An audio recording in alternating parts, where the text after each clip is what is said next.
Ara faré la meva primera ressenya d'un conte. Es diu La Caputxeta Vermella.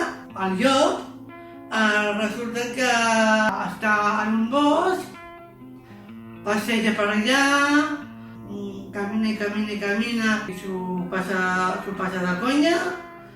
Al final de tot hi ha un riu i veu una nena. Aquesta nena és la Caputxeta Vermella. S'apropa a ella, el llop li pregunta: puc seure amb tu?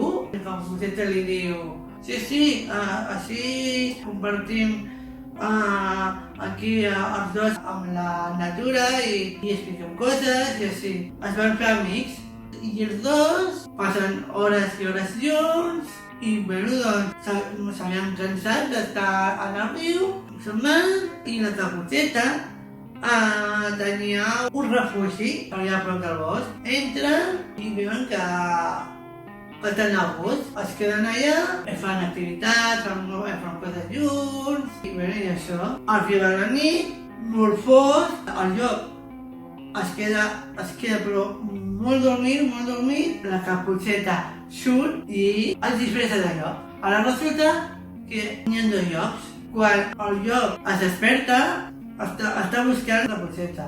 I obre la Caputxeta i de cop i volta veu un altre llop. Hòstia, es queda parat i li diu: on està la Caputxeta? No ho sé. Dic, al bosc, aviam si hi trobat d'aquelles coses. El que era realment el llop se'n va un quieta més allà i es queda un quieta més a baix l'altre llop, que s'ha convertit i es disfressa de la Caputxeta. I ves aquí que al final es van posar els dos contents i s'ha trobat on estava la Caputxeta. I el conte s'ha acabat.